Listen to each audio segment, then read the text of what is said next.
الحمد لله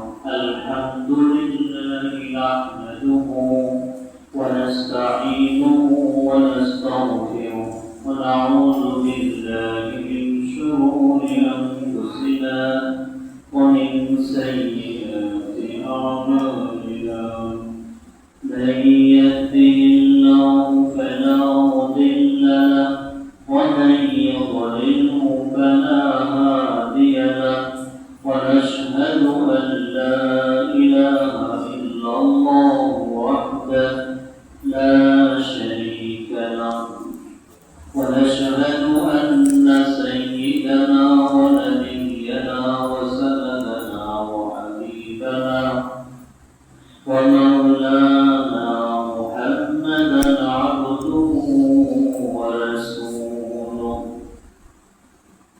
أرسله بالحق بشيرا ونذيرا وداعيا إلى الله بإذنه وسراجا منيرا أما بعد فأعوذ بالله من الشيطان الرجيم بسم الله الرحمن الرحيم ألم يأن للذين آمنوا أن تخشع قلوبهم لذكر الله وما نزل من الحق صدق الله العظيم وقال رسول الله صلى الله عليه وسلم تركت فيكم أمرين لن تضلوا ما تمسكتم بهما كتاب الله وسنة رسوله أو كما قال عليه الصلاة والسلام الحمد لله الله تعالى بزرگ کرم যে মহান আল্লাহ তাআলা হালিকি আল্লাহ তাআলা কে শানের জন্য আল্লাহ তাআলা মহান হুকুম জুমার নামাজ আদায়ের জন্য জান্নাতের বাগানে মসজিদে আসবার এবং বসবার তৌফিক দান করেছেন এজন্য অন্তরে অন্তঃস্থল থেকে আমরা সকলে কালিমাতুল শুকর আদায় করি শুকরিয়া পার জবান করে বলে আলহামদুলিল্লাহ আল্লাহ তাআলা শুকরিয়া আদায় করলে আল্লাহ বড় খুশি হন আমি আমার পায়ে দেন আরো বেশি বেশি নেক আমল করার তৌফিক দান করবেন যেন বেশি বেশি শুকর গুজার বান্দা হওয়া শুকর আদায় করা আলহামদুলিল্লাহ বেশি বেশি পড়া তো মহান আল্লাহর হুকুম আমাদের নামাজ সময় মতো করে যাও কত মানুষ বছরের পর বছর দেখতেছে তারা নামাজে অংশগ্রহণ করে না তারা নামাজ পড়ে না আল্লাহ হুকুম মোতাবেক চলে না মন চাইলে দিকে চালিয়েছে মন চাইলে দিকে তারা জীবন পরিচালিত করতেছে যেন তারা ক্ষতিগ্রস্ত হচ্ছে এই জন্য আমাদের তো এই শান্তির আবাস করে জান্নাত সেখানে তো আমাদের যেন শান্তি হয় সেই জগতের কামাই তো আমাদের এখান থেকেই করে দিতে হবে যদি আমাদের হায়াত থাকতে সময় আমি কাজে না লাগে তাহলে তো আমরা সুযোগ পাওয়া যাবে না অসুস্থতার মধ্যে দাঁড়াবো আল্লাহ তাআলা বলেন আলাম ইয়াকুনি লিল্লাযিনা আমানু আন তাখশা কুলুবুহুম লিযিকরিল্লাহ যারা মুমিন তাদের জন্য কি এখনো সময় আসেনি যে আল্লাহ তাআলা স্মরণের জন্য আল্লাহ তাআলা সত্য জিনিস জানার করছে সত্য হিসাবে তার পালনের জন্য অন্তর বিগলিত হওয়া অন্তর নরম হওয়ার এখনো সময় আসে নাই আল্লাহ তাআলা বলতেছেন ঈমানদারদের কি যে ঈমানদারদের কি মুমিনদের কি এখনো সময় আসে নাই আল্লাহ তাআলা হুকুম পুরা মানার জন্য আর কতদিন বেড়ানো চলবে আর কতদিন সুখ পাইবেন আর কতদিন ঘুষ খাইবেন আর কতদিন দুর্নীতি করবেন আর কতদিন করবেন আল্লাহ বলতেছেন আশা তো করতে হবে দুনিয়াতে কোনো সময় হয় না, একটা সময় হয় খুব সময়। যদি হায়াতটা থেকে সময় না হয়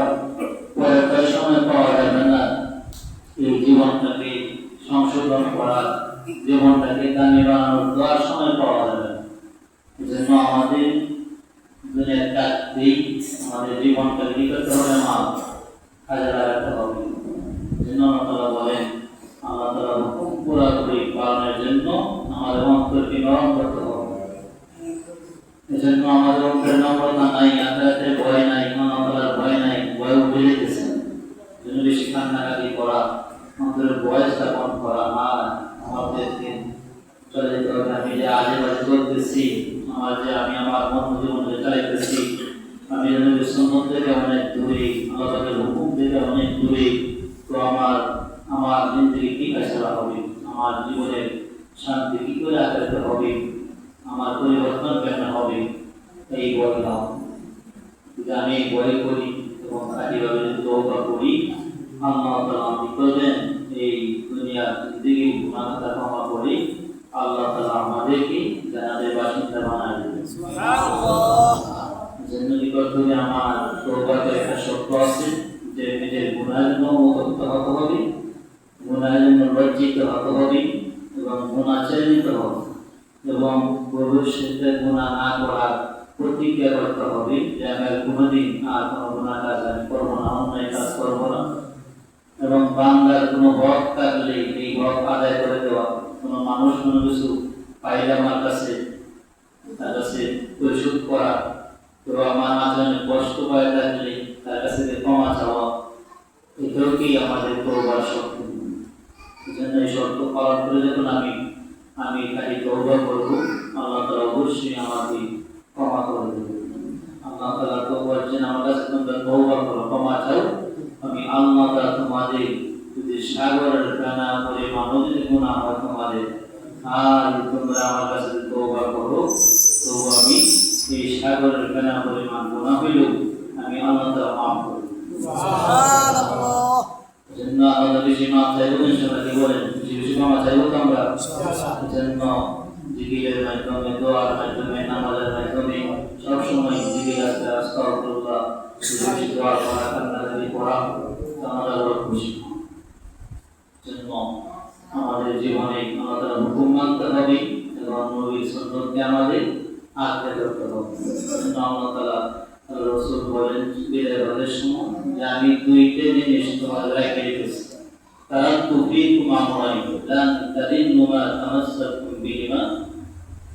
এই দুইটা জিনিস তোমরা আঁকড়ে ধরতে পারো তাহলে তোমরা ক্ষতিগ্রস্ত হবে না, ভ্রান্ত হবে না, পথভ্রষ্ট হবে না, পথ হারা হবে না। কিতাবুল্লাহি ওয়া সুন্নাত রাসূল, এটা হলো আল্লাহ তাআলার কিতাব কোরআন শরীফ, আর এটা হলো নবীর সুন্নাত। জন্য আমাদের জীবনে নবীর সুন্নতকে বাস্তবায়ন করা, নবীর সুন্নতের ইজ্জত করা, সম্মান করা, তো এর বরকতে আল্লাহ তাআলা আমাদের সম্মানী বানায় দিবেন। সুবহানাল্লাহ। বুজাইর ইবনে আয়াজ নামে একজন বড় ডাকাত আছে, বিশ্ববিখ্যাত ডাকাত। এই আরব দেশে সময় আরব দেশে ছিল। আরব দেশের তো পোশাকই হইল তারা দেখেন জুব্বা পরে, সবাই আলিম হোক আর শ্রমিক হোক সবাই কিন্তু জুব্বা পরে, পাঞ্জাবি পরে সবাই। সে পোশাকই হইল এরকম সিস্টেম। আমাদের দেশে তো বিভিন্ন রকমের পোশাক পরে। তো তিনি ডাকাত ছিলেন, তার বাহিনী ছিল, দল নিয়ে তারা ডাকাতের কাজ করতেন, ডাকাতি করতেন। সুতরাং একদিন রাত্রে ডাকাতের দল নিয়ে গেলেন বুজাইর ইবনে আয়াজ। তো তিনি পরামর্শ করে কে কোন দিকে যাবে দল পাঠায় তিনি গভীর রাত্রে রাস্তার মধ্যে এক কিনারে যার নাম বিছনার পিছনে বসে থাকে, তিনি বললেন দিঘা আয়াদেরকে পাঠায় কি বাড়িতে যান, ডাকাতদেরকে আসার জন্য। কেউ আটকা পড়ে, কেউ তিনি গিয়ে আবার থাকবেন। এরকম এলাকা পরিচিত হয়ে গেছে যে বড় একজন ডাকাত, প্রসিদ্ধ হয়েছে, সবাই তাকে ভয় পায়। আমরা যদি তাকে এখন বলি সন্ত্রাস ভয়, আমরা ভয় পাই না, সন্ত্রাস সবাই ভয় পায়। সামনেই নিতেছে আসলে বলতে টাকা দেওয়ার জন্য সামনেই চাই দিতে হবে, না দেন তার প্রসিদ্ধ হবে। এরকম প্রসিদ্ধ বড় ডাকাত হয়ে গেছে, সবাই তাকে ভয় পায়। তো একদিন এরকম রাত্রে চোর ডাকাতের বাহিনীকে পাঠায় দিই, তিনি এরকম জঙ্গলের ভিতরে রাস্তার মধ্যে মাস্টার পাশেই না বিছনা বিছায়া তিনি যুগ বা গায়ে দিয়ে পাগড়ি বাঁধা, তসবিহ হাতে নিয়ে আর তো সেবার রুমাল থাকে, রুমাল দিয়া যুগ পাড়ায় কৃষ্ণ হয়তো বসে রয়েছেন তসবি নিয়ে, আর তাদের ডাকাতি করার জন্য গ্রামে চলে গেছে। এই দিক দিয়ে একটা লোক বড় লোক আসতেছেন, তাদের স্বর্ণ মুদ্রা কিছু আছে, রাত্রে হয়ে গেছে, এই রাস্তায় যাইতে হবে। তো মানুষে বললেন এটা তো বুঝাই ইয়াজ ডাকাতের রাস্তা, এদিকে তত তোমাকে ভয়ঙ্কর রাস্তা, এদিকে গেলে তো চোর ডাকাতে হইতে পারে। তখন তিনি কি করা যায়, তো বললেন যে আমি পুরো রাস্তা না গিয়া কিছুক্ষণ গিয়ে এক জায়গায় অবস্থা করে আমি এখান থেকে যে বসতি এই রাস্তা পুরো রাস্তা পাড়ি দিব, যদি পাড়ি দিয়ে আমার যদি অনেক স্বর্ণ মুদ্রা আছে তাহলে নিয়ে যেতে। কিছুক্ষণ আগায় দেখেন যে বিছনা বিছাইয়া পাগলু বান্দা যুদ্ধ অজ্ঞা তসবি হাতে লোক বসে গেছে। এই বোঝা যাচ্ছে যে আমার এই ডাকাতের দিকার বসে গেছে। এই লোক মনে মনে ভাবতেছে এই লোক এত বড় আল্লাহ জন্মের ভিতরে রাস্তার মধ্যে গভীর রাত্রে এই বধ করার জন্য চাইছে। কাজে এখানে থাকলে তার কাছে থাকলে আমি নিরাপদ হব। তিনি তো দেখা যায় বড় আলেমের মতো দেখা যায়, যুবক বড় হয়। আপনি তো জানেন না যে তিনি যে বুঝাই তিনি আজ থাকা, তার কাছে বসলেন এবং কথাবার্তা বললেন যে আমি এক জায়গা থেকে আসছি, অমুক জায়গায় আমি যাবো, রাত হয়ে গেছে, তো আমি আজকে যেহেতু আপনি এখানে আসছেন আপনার সাথে যাইতে আছে কাটায়, ঠিক আছে কাটাও। তো পাশে বসলেন, এবার বলতেছেন আমি যদি পাশে থাকি, যদি কোনো সুখ যে আসে, যদি আমার স্বর্ণ মুদ্রা নিয়ে আনে, তো আমার ভিতরে গোপনতা তার কাছে পেশ করি। তার কাছে বললেন যে আমার কাছে স্বর্ণ মুদ্রা আছে, এগুলি আপনার কাছে জমা দিয়ে দিয়ে আপনার কাছে থাকুন, আমি তো নিরাপদ না, আমার তো নিয়ে যেতে পারে। আল্লাহ আমার সামনে তো সুখ দাঁড়িয়ে লোক ভয় করে, সুখ দাঁড়িয়ে তো আল্লাহ যায় না, এই জন্য। আর এখন আমাদের তো ইমাম সাহেব তো সবাই সম্মান করে, সুখ দাঁড়া তো দুনিয়ার এলাকার সবচেয়ে মন্দ লোক তো ইমাম সাহেব সম্মান করে, জিজ্ঞেস করে ভালো এটা এরকম একটা আচরণ আগে থেকে প্রচলন আছে। তো বললেন ঠিক আছে রাখে তোমার হাতে রাখো, যায় না আমাদের নিচে এই স্বর্ণ মুদ্রাগুলি টুকরা আছে। একদিন রাতে যখন করতেছেন এখানে ঘুমাইলেন, তো সকালবেলা ফজরের সময়, ফজরের আগে দেখেন যে এই যে বর্ষা তার কাছে অনেকগুলো মালামাল নিয়ে আসতেছে, রাতে যে চুরি ডাকাতি করছে এগুলো নিয়ে তার কাছে রাখতেছে, যে অমুকের বাড়ি থেকে মাল আনছি, তমুকের বাড়ি থেকে মাল আনছি, টাকা পয়সা আনছি, কাছে রাখতেছে। আর এই দৃশ্য এই যে পাশে লোকটা বসা উনি দেখতেছে, দেখে বলতেছে কি কথা ভাবলেন তো লোকটা বা আল্লাহ হবে অন্তত হাজার ডাকাতের সর্দার। আমার তো এমন অবস্থা হয়েছে যে বাঘের হাতে ছাগল নিয়ে আমি আগ্রহ দিছি, মামা আমাদের কাছে তো গাড়িতে বলতো আমি তো বুঝতে পারছি না, তিনি এরকম পেশানি করতেছেন, আমার নিজের ভয় নিতেছেন আমাকে তারা আক্রমণ করে কিনা। তো সকালবেলা তারা এরকম মালামাল মটন করছেন, বড় বড় মালগুলি এই কাটাতারি গাড়ি দিতে গেছে, দিতেছেন আর অন্য মালগুলা নিয়ে যেতেছেন। সবাই যখন হয়ে গেছে এই লোকটা বলছে আমরা তো চলে যেতে হবে, এই দৃশ্যগুলি দেখা তিনিও চলে যেতেছে। চলে কিছুক্ষণ বলতেছেন আমার স্বর্ণ মুদ্রার কথা বলে একবার বইলা দেখি, তার কাছে বইয়া দেখি যে একবার স্বর্ণ মুদ্রা নিয়ে। তো আবার ঘুরে আসছে না, সে বলতেছে যে আমাকে মারলে মারতেও পারে, তো না বললে তার পারছি না, আমি তো আপনার কাছে রাত্রে স্বর্ণ মুদ্রা আসছে আমাকে দেয়া দেয়। তিনি বললেন তোমার স্বর্ণ মুদ্রা তো আমি চাইও দেখছি না, কইতেছো তুমি নিয়ে যাও। তো তিনি লিখেছেন, আরো কিছু লোক যে বসা তারা দেখতেছেন, তো তিনি লিখেছেন বললেন যে এই লোককে স্বর্ণ মুদ্রা লিখেছে আপনার পরিচিত লোক না কোনো আত্মীয় না কোনো বন্ধু বান্ধব। বলেন যে আমার তো লোকটা কোনো কিছুই না, আমার বন্ধু বান্ধবও না, আমার আত্মীয় স্বজন না, আমার পরিচিত কোনো লোকও না। বললেন আমরাও তো কষ্ট করে মা তাদের আপনার কাছে দিই, আর এই লোকটা কোনো পরিচিত লোকও না, আপনার কাছে থেকে মা তাদের আপনার নেন, তিনি কোনটা করলেন আমরা তো কষ্ট করি। তো তিনি বলতেছেন যে শোনো, তিনি তার মা যদি আমি রাখি তাহলে নবীর সুন্নতে ওই লোকটা কোনোদিন কোনো আলেমকে বিশ্বাস করবে না। কারণ আমার গায়ে তো এই জুব্বা লাগানো, পাগলু বান্ধা তরজু হাতে, নবী সুন্নতের পোশাক তো আমার গায়ে। এই অবস্থা সে তো আমাকে মনে করছে আমি একজন আল্লাহ বলা। নবী সুন্নত যেখানে আছে সে তো ভ্রান্ত লোক, ধোঁকাবাজ হইতে পারে না। নবীর আদর্শ তো এমন না, নবীর আদর্শ যারা গ্রহণ করবে তারা তো ভালো মানুষ হবে। এই জন্য আমি চাইনি যে আমি খারাপ হইতে পারি, নবীর আদর্শটা খারাপ না, আমার জন্য যেন নবীর সুন্নতের ইজ্জত নষ্ট না হয়, নবীর পাঞ্জাবির ইজ্জত নষ্ট না হয়, নবীর পাগড়ির ইজ্জত নষ্ট না হয়, নবীর সুন্নতের ইজ্জতের হেফাজতের জন্য আমি তার মালামাল দিয়েছি। তো তার দিন চিন্তা ভাবনা করছেন। তো এই অবস্থা যখন ছেড়ে দিলে তবে ইজ্জতের চিন্তার কথা পাইবা, তো আল্লাহ তাআলা বড় খুশি হইলেন।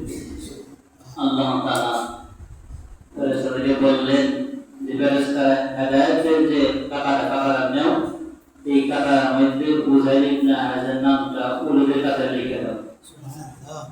তার ব্যবহারটা আমার কাছে খুব ভালো লাগছে, এজন্য তাকে আমি হেদায়েত দিয়ে দিয়েছি। ওলি তত্ত্বের নামটা উঠায় দাও, ওলি তত্ত্বের নাম উঠায় দিয়েছে। তিনি সকালবেলা এই স্থান ছেড়ে সবাই চলে গেছেন, তিনি চলে আসতেছেন। আগে দেখতো রাস্তার পাশেই কোরআন শরীফ পড়া হতো, বাড়ি ঘরে পড়া হতো, যারা তার সাথে তারা পড়তো এবং জোরে জোরেই পড়তো। রাস্তা থেকে শোনা যাইতেছে কোরআন তেলাওয়াত হইতেছে। এখন তো তেলাওয়াত শোনা যায় না, টিভির আওয়াজ শোনা যায় না, মোবাইলের আওয়াজ শোনা যায়। তো এরকম একজন কাজের সাথে কোরআন শরীফ পড়তেছে। ফজর নামাজের পরে তো পড়তেছেন আলাম ইয়ানিল্লাযিনা আমানু আন তাখশা কুলুবুহুম লিযিকরিল্লাহ।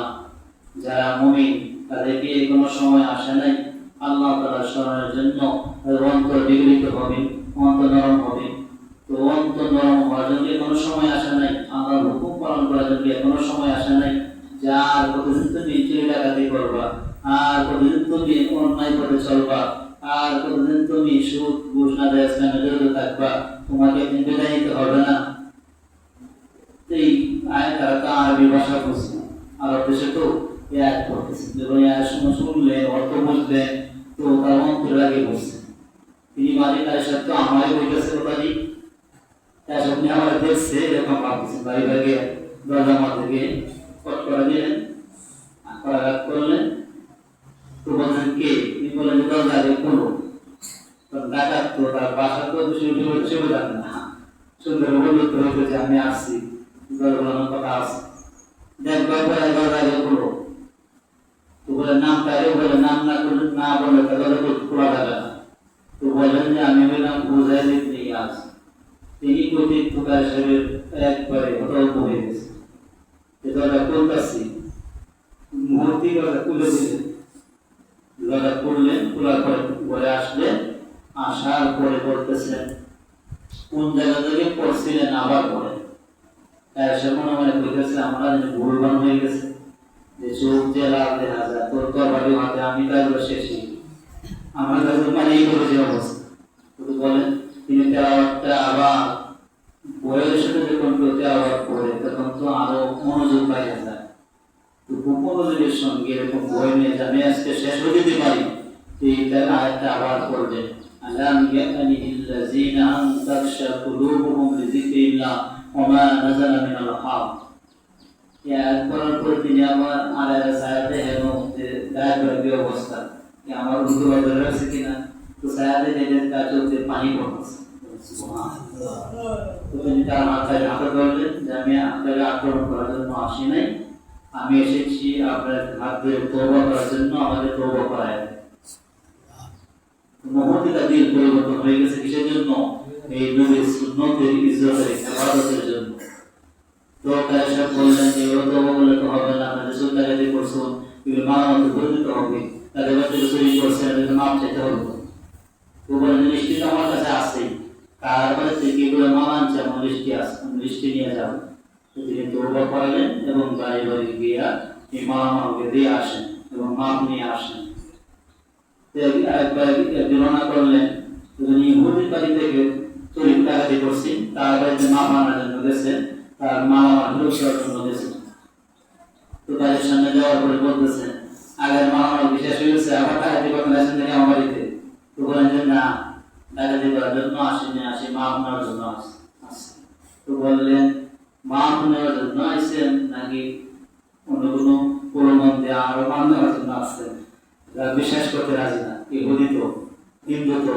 তো বললেন যে না, আসলেই মা আপনার জন্য আসছি, আপনার আমি আর কোনোদিন তওবা করছি এবং কাজের সাথে হাত ধরে ওয়াদা করছি যে জীবনে কোনোদিন আমি আর ওই জায়গা ত্যাগ করবো না। তো বলে ঠিক আছে, দাঁড়াও। ঘর থেকে গিয়ে একটা ব্যাগের মধ্যে কিছু মাটি ভরিয়া তার হাতের মধ্যে ব্যাগের পাশে রাখলেন এবং বলে ব্যাগটা হাতে নিয়ে আমার কাছে নিয়ে আস। মাটিতে পড়ছেন, এই দাদাকে জানান নেন, বলেন কি আছে ভিতরে তো জানেন না।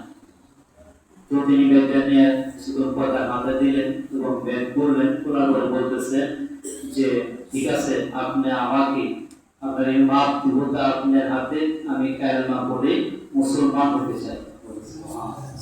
বলেন যে কি আসলে দেখবেন আমার হাতে মুসলমান হয়ে যাবেন, মাপ দিবেন না? তো বললেন আমি তাওরাত কিতাবে পাইছি, আগে তাওরাত জাবুর তাদের জ্ঞান ছিল। তো তাওরাত কিতাবের মধ্যে পাইছি সত্য ধর্ম যারা গ্রহণ করবে এমন কোন ব্যক্তি যদি তওবা করে আর তার তওবা যদি আল্লাহর কাছে কবুল হয়, কবুল যদি হয়ে যায়, এই লোকটা যদি মাটিতে হাত দিয়ে স্বর্ণ হয়ে যাবে। এজন্য আমি তোমাকে পরীক্ষা করছি, আসলে তওবা করছো কিনা আর তোমার তওবা আল্লাহর কাছে কবুল হয়েছে কিনা এটা জানার জন্য, যে আমি তাওরাত কিতাবে পাইছি যাচাই করার জন্য, এই প্রমাণ করার জন্য আমি এই ব্যাগের মধ্যে মাটি দিয়ে তোমার হাতে দিয়েছিলাম। তোমার হাতে লাগার কারণে এই মাটি না, আমি ব্যাগ খুলে দেখি এই মাটি স্বর্ণ হয়ে গেছে। তো তুমি এই ইহুদি মুসলমান হয়ে গেছে। তওবা করলে মানুষ একবারে আযান করার কোনো গুনাহই থাকে না, জন্য তওবা বেশি বেশি করা। ওই পরে একদম শেষ করে দিয়ে সময় কম, এই মালামাল মাসে দিতে গিয়ে একবার আবার নিঃস্ব হয়ে গেছে, গরিব হয়ে গেছেন, মরণের সময় হয়ে গেছে। তো তার বিবেচনা বলতেছেন এবং আপনি মরণাপন্নের সময় যে অবস্থা মারাও যেতে পারেন, তো আমাদের দুইটা মেয়ে আছে, এদের কি অবস্থা হবে, আমি কিভাবে কি করবো, অসহায় অবস্থা কি অসহায় কিভাবে দিব? তিনি বললেন যে আল্লাহ তাআলা এই অবস্থা করবে, তুমি এক কাজ করবা, আল্লাহ সত্য দ্বারা পালন করবে, আল্লাহ বল করবে। এই কাবা শরীফের পাশে একটা জায়গা আছে, পাহাড় আছে, আবু কুবাইস নামে। এই পাহাড়ে নিয়ে যাবা দুই মেয়েকে, আমি মারা যাওয়ার পরে, এবং সেখানে গিয়ে তোমরা দোয়া করবা, আমার কাছে বলবা যে আল্লাহ আপনি বলছেন আপনার শর্ত দ্বারা পালন করবে, আপনি হেফাজত করবেন, তো আমার স্বামী নেই, আমার দুইটা মেয়ে হেফাজত জিম্মাদারি আপনার কাছে দিন, আমার ব্যবস্থা করবেন। এরকম দোয়া করবা বলে গেছেন হুজাইর নিয়াজ। আল্লাহ বিশ্বের তো ওলিও হয়ে গেছেন, পরে ওলিয়াদের নাম উঠে গেছেন, সারা বিশ্বে পরিচিত। তো তিনি এরকম বলে গেছেন। তো মারা যাওয়ার পরে এই দুইটা মেয়েকে নিয়ে এই পাহাড়ে গেলেন, কাবা শরীফের পাশে, এবং কাবা শরীফের পাশে তো যে বাদশাহ থাকে, তো সেই পাহাড়ে দোয়া করতেছেন। এই দুই মেয়ে সহ স্ত্রী সহ আল্লাহর কাছে হাত তুলছেন যে আপনি তো বলছেন আপনি সত্য দ্বারা পালন করবে, তো আপনি জিম্মাদার হবেন, আল্লাহ যারা পালন করবে আপনি হেফাজত করবেন, ব্যবস্থা আপনি করবেন, তো দিনের ব্যবস্থা করে দেন। এই মুহূর্তে এই শেখা সাদার জন্য সময় বাদশাহ অন্তর আল্লাহ তাআলা তাইরে দিলেন। তো এই বাদশাহ এই পাহাড়ের দিকে সফর করার জন্য, শিকার করার জন্য, ভ্রমণে যাওয়ার জন্য রওনা করছে। বাদশাহ সেখানকার বাদশাহ, বড় বাদশাহ সে দেশে তো গিয়ে দেখেন যে দুইটা মেয়ে, একটা মহিলা হাত তুলছে, হাত দোয়া করতেছেন, তিনিও তো কর্মে সামিল হয়েছেন। সামিল হওয়ার প্রয়াস করার পরে বলতেছেন তোমরা তারা এই মুহূর্তে পাহাড়ে এখানে আসছো দোয়া করার জন্য? তো বললেন যে আমি হইলাম হুজাইর ইবনে ইয়াদের স্ত্রী, তিনি পরিচিত ছিলেন ব্যক্তি। তো বলে গেছেন মারা গেছেন, দুনিয়াতে নাই, যে পাহাড়ে এসে দোয়া করার জন্য। এই দুইটা মেয়ে আছে আমাদের কোনো সামান পত্র, কোনো টাকা পয়সা আমাদের নাই, আমাদের দোয়া করছি আল্লাহ তাআলা যেন আমাদের ব্যবস্থা করে দেন, দুইটা মেয়ের ব্যবস্থা যেন আল্লাহ তাআলা করে দেন। তো বাদশাহ বলতেছেন যে আমার দুইটা ছেলে আছে, আমার, আপনি যদি রাজি হন আপনি দুইটা মেয়েকে আমার দুই ছেলে দিয়ে বিবাহ করে নিয়ে যাবেন। রাজি হয়েছেন, এই দুই বাসার ছেলে মাধ্যমে বিবাহ নিয়ে গেছে। তো আল্লাহ তাআলা তো ব্যবস্থা করেন, যেন তার তওবা কবুল হয়ে গেছে। জন্য বলতেছিলাম যে অন্তরকে বিগলিত করতে হবে, আল্লাহ তাআলার ভয়ে করতে আমার এদিকে আগাইতে হবে। এজন্য আল্লাহ তাআলা আমাদের সকলকে আল্লাহ তাআলার স্মরণের জন্য, আল্লাহর হুকুম পালনের জন্য বিগলিত আমরা করি। ভয় বেশি বেশি অন্তরে নিয়ে কাজ করি। আল্লাহ তাআলা আমাদের সকলকে আমাদের অনুকরণ করার জন্য তৌফিক দান করুন। সকল বলুন আমিন। যারা সুন্নত যারা সুন্নত করেন